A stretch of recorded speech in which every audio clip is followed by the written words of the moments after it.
자, 오늘은 신속통합기획, 이제 서울시에서는 신속통합기획에 대한 전반적인 내용들을 안내 책자로 준비를 또 이렇게 했었습니다. 그래서 서울형 정비 지원 사업으로 신속통합기획이라고 이렇게 나와 있는데 오늘은 이 내용들을 조금 살펴보면서 기본적으로 어떤 구성 방향과 변화될 수 있는 내용들을 담고 있는지 차근차근 한번 살펴보는 시간 갖도록 하겠습니다. 자, 기존 재개발과 재건축 사업들의 단점이라고 하면 과연 어떤 부분이 있었을까요? 기존에는 그런 정말 복잡한 절차와 그리고 또한 심의를 받기 위한 그런 어려움들, 또 기간이 굉장히 장기화될 수 있는 부분들이 많았기 때문에 주민의 동의뿐만이 아니라 이런 심의적인 부분에서 굉장히 어려움들이 많았다. 그렇기 때문에 낙후되어 있는 이런 지역들의 불만들이 굉장히 많았었던 부분이고, 오랫동안 정말 그 동네 한 동네에 오랫동안 이제 노후된 주택에서 살았는데 내가 정말 새 아파트를 살 수 있을까라는 이런 고민들 굉장히 많으셨을 것 같아요. 그래서 정말 빨리 재건축, 재개발이 돼서 명품 아파트에 살고 싶다 하는 그런 수요들에 대비한 재개발 사업이 구성이 된다라고 볼 수가 있겠습니다. 정비계획 수립 단계에서 서울시가 공공성과 사업성의 균형을 이룬 가이드라인을 제시하겠다라는 것이 바로 신속통합기획이고, 신속한이 가장 중요하죠. 신속한 사업 추진을 지원하는 공공지원 서비스 계획이다라고 발표를 하고 있습니다. 자, 정비사업이 추진되는 데 있어서의 가장 기본적인 세 단계 정비 계획을 세우고요. 건축을 어떻게 지을 건지에 대한 건축 설계가 또 이루어지게 되어 있죠. 그리고 사업 시행인가를 받는 절차를 과정 속에서 이제 구성을 합니다. 각각의 단계 속에서 정비계획 가이드를 제시를 하고 건축 설계에 혁신적인 디자인과 그런 인센티브들을 제공하기 때문에 건축 설계에 대한 가이드 제시, 그리고 또한 사업 시행 인가를 받을 시에도 사업 절차와 심의 간소화를 통해서 좀 더 빠른 재개발 사업이 이루어질수록 추진을 하겠다는 것이 바로 신속통합기획이다라고 설명을 드릴 수가 있겠습니다.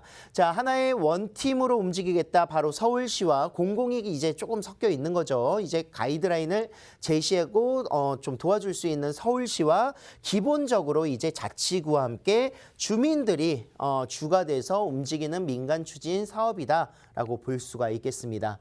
자, 기본적으로 도시계획 기준을 완화시켰습니다. 실질적으로 이런 완화가 있기 때문에 재개발로서 그런 승인, 인가가 조금 더 빠르게 나올 수 있는 부분들이 되겠죠. 높이적인 부분에서도 굉장히 스카이라인을 형성할 수 있는 35층 이상의 규제, 50층 규제, 뭐 이런 그 부분들, 뭐 한강변에 지금 위치하고 있는 재건축 재개발 지역들의 높이가 올라갈 수 있는 부분들 충분히 설명을 드렸었기 때문에 알고 계실 것 같고요. 그리고 또한 이제 저층으로 구성되어 있었던 제한들이었죠. 2종 주거지역의 7층 제한들이 이제 완화시켜주는 규제 내용이 같이 함께 담겨져 있습니다. 그래서 최대 25층까지 올라갈 수 있는 규제를 풀었다라고 설명을 드릴 수가 있을 것 같고요. 자, 저밀도 저이용의 역세권들이 이제 바뀌게 되겠습니다. 기존 역세권 주거단지일 경우에는 저밀 주거 개발로 인해서 300%까지 제한이 구성이 되어 있었었는데, 이제 복합 고밀도 개발들을 같이 함께 업무와 또 주거가 형태가 혼합돼서 복합적으로 구성될 수 있는 고밀도 개발을 하겠다라고 했습니다. 그래서 역세권 주거단지에서는 300%에서 700%까지, 즉 굉장히 2배 이상까지 올라갈 수 있는 용적률이 형성되는 것이기 때문에 사업성이 일단은 굉장히 좋아진다라고 표현을 할 수가 있겠습니다. 기존에 이제 경관지구라든가 또는 자연녹지지구들, 전용 주거지역들이 실질적으로 이제 어떻게 보면은 개발의 제한으로 인해서 슬럼화됐었던 부분들이 굉장히 많아요. 실질적으로 건폐율이 뭐 30%라든가 4층까지 못 올라가는 이런 부분들이 있었었는데, 이런 전용 주거지역들과 경관지구에 그런 정비 사업에 대안을 제시를 하겠다. 건폐율을 50%까지 올리고, 그리고 신속통합기획을 구성을 했었을 시에는 이제 5층까지도 올릴 수 있는 정비구역을 규제를 좀 완화시키는 정책들을 발표를 했었던 것이 바로 신속통합기획이다라고 볼 수가 있겠습니다. 자, 이용시설들에 있어서도요, 지금 공공시설 같은 경우에는 보통 이제 도로라든가 녹지로 많이 구성을 하게 되겠는데, 이런 지역들 따로 공공시설로 시설로만 이용을 해야지 같이 함께 혼용할 수 없었던 부분들이 있었습니다. 하지만 이제는 그런 활용성들을 증대시켜서 정말 입체적인 도시가 될 것으로 기대감을 굉장히 많이 모으고 있죠. 공공시설 윗분 상단부에 이제 상단부에는 뭐 연결 통로를 제시를 한다거나 또는 공원의 지하 공간들을 연결 통로를 통해서 굉장히 상하부의 그런 입체적인 도시 공간을 활용할 수 있는 복합적인 내용들이 담겨져 있다라고 볼 수 있겠습니다. 아울러서 기본적으로 이렇게 도로와 공원 중심의 기부 체납에 그런 의무적인 도시 계획 도로들이 이제는 복합적으로 꼭 필요한 부분들, 그러니까 도로와 단순히 공원이 아닌 앞으로는 주민들의 생활에 필요한 니즈를 만족할 수 있는 부분들로 같이 함께 공용을 하겠다라는 내용이기 때문에요. 뭐 공공시설의 보행 통로뿐만이 아니라 뭐 체육시설이라든가 또는 주차장 이런 기부 체납을 수용해서 굉장히 다방면으로 많은 부지를 활용할 수 있도록 공공시설이 들어간다라고 볼 수가 있겠습니다.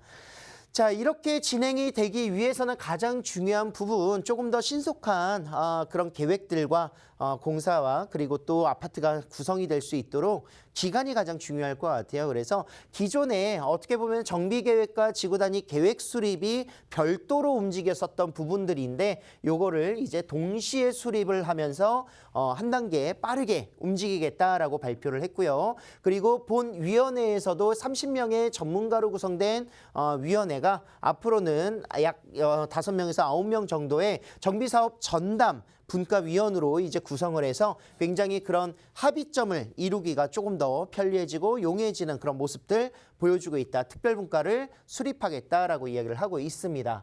자, 개별 심의도 역시 건축심의뿐만이 아니라 교통심의, 환경심의 모든 심의위원회가 분리가 되어 있었기 때문에 실질적으로 이 심의 기간이 굉장히 길었었던 것들이 어떻게 보면 재개발 사업의 가장 큰 단점이었습니다. 이런 부분들을 하나로 통합을 시키는 사업들 바로 2022년 상반기부터 추진을 하겠다고 했고 통합 심의를 통해서 건축, 교통, 환경 모든 심의위원회가 한 곳에서 한 자리에서 통합적으로 이룰 수 있는 그런 조례 개정을 통해서 사업을 진행하겠다라고 발표를 또 했습니다.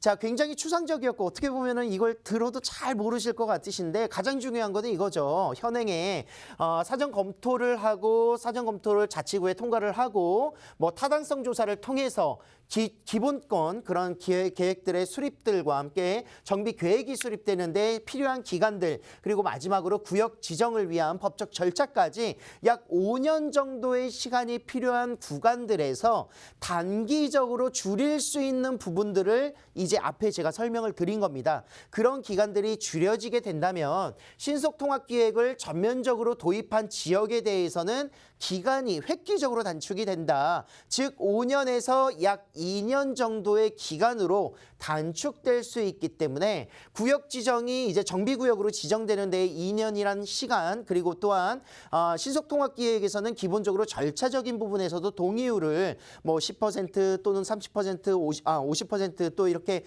동의를 하는 것이 아니라 중간 생략 기간을 거쳤기 때문에 기본적인 어느 정도의 동의율을 구성하고 30% 이상을 구성하고 진행하기 때문에 구역 지정 이후에 어떻게 보면 조합 설립 그리고 사업 시행 인가 굉장히 그 기간도 단축될 수 있다라는 큰 장점을 지니고 있다라고 표현을 할 수가 있겠습니다.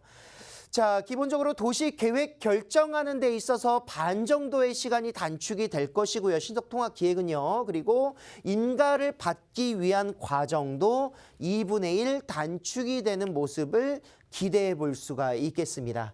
자, 실예로 지금 현재 어떻게 보면 신속통합기획을 통해서 빠르게 재정비 사업들, 재개발 사업들이 진행되는 곳 바로 네 군데다라고 말씀을 드릴 수가 있겠는데 뭐 신림 1구역 같은 경우에는 관악구 지역 내에서도 굉장히 노후되어 있기로 굉장히 노후도가 심했었던 지역이기도 하고요.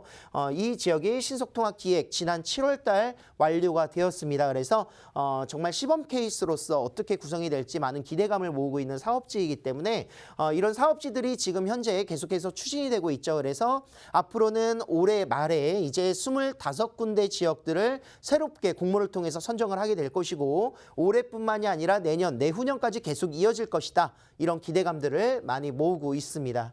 자, 신속통합기획은요, 공공참여정비사업들, 즉 공공재개발과 공공재건축 사업과는 조금 다른 내용을 담고 있습니다. 실질적으로 이제 공공참여정비사업 같은 경우에는 공공이 주가 돼서 SH와 LH가 주가 돼서 주민들이 협업하는 관계로서 사업 시행과 뭐 시공사 설립이라든가 건축 계획이라든가 이런 부분들이 이제 구성이 되는데, 신속통합기획 같은 경우에는 주민이 주가 된다라고 볼 수가 있겠습니다. 민간 사업과 거의 다르지 않는 그런 재개발, 재건축 사업들로 이루어지게 될 것이고요. 서울시에서는 가이드라인을 이제 계획적인 부분에서의 가이드를 제공하고 사업 절차를 조금 더 유연한 관리로서 빠르게 진행할 수 있는 부분들을 진행하겠다. 또 도시에 대한 규제들을 이롭게 용이하게 이룰 수 있는 부분에서 공공이 함께 하겠다라는 발표를 했습니다. 이런 차이점들이 있다라고 볼 수가 있겠고요. 이번 1차 공모에 많은 지역구들이 굉장히 신청을 했습니다. 실질적으로 뭐 동의율이 60%, 70% 되는 지역들도 있었었고요. 그리고 또한 102군데, 102군데 정도의 그런 구성을 통해서 많은 기대감을 모았었던 사업이 지금 신속통합 기획이다라고 말씀드릴 수가 있겠습니다. 자, 지금 현재 신속통합 기획을 통해서 어떻게 보면 복잡한 재개발의 절차들이 어떻게 보면 또 사업의 장기화들이 이루어졌었던 부분들이 단축되고 기존의 정비 사업을 보완하는 사업으로 굉장히 획기적인 방법이 될 것이다. 많은 기대감을 모으고 있습니다. 계획부터 설계 그리고 심의 과정들을 신속하게 서울시가 주가 돼서 민간과 같이 함께 추진하는 사업으로 지원 사업이 된다라고 볼 수가 있겠고요. 지난 9월 달부터 이제 10월 23일까지 첫 후보지 공모를 진행했는데 굉장히 큰 흥행을 했죠. 아까 말씀드린 대로 102군데의 그런 사업지들이 신청을 했고, 지금 현재 뭐 1차 심사에서 약 30군데가 이제 탈락을 하고, 지금 올해 이제 12월 말에 신통 첫 재개발 후보지가 25군데로 지정이 될 것이다 라고 볼 수가 있겠습니다. 약 2만 6천 호 정도가 이제 선정이 될 것인데, 여기에서 25개의 지역으로 선정이 된다고 다 이제 재개발이 되는 건 아닐 거예요. 그렇지만 어느 정도 시범 케이스가 나올 수가 있겠고, 또 앞으로는 선정 구역들에 대한 그런 투기 방지 시스템으로서 토지거래 허가 구역을 묶일 수밖에 없기 때문에, 그렇다면 지금 현재 앞으로 2차, 3차 공모가 진행되는 곳들에 대한 프리미엄이라든가 또는 유망한 지역들에 대한 기대치가 더욱더 높아질 수 있겠다라고 판단을 할 수가 있겠습니다. 1차 선정 이후 진행되는 신속통합 기획, 즉 내년, 내후년에 진행되는 이런 예정지 같은 경우에는 정말 앞으로 더욱더 이런 시범 케이스를 통해서 조금 더 좋은 재개발의 사업지로 좋은 고급 프리미엄 아파트가 될 수 있는 지역이기 때문에 선점에서 투자할 수 있는 기회가 이제 얼마 남지 않지 않았나 이런 생각들을 할 수 있겠습니다.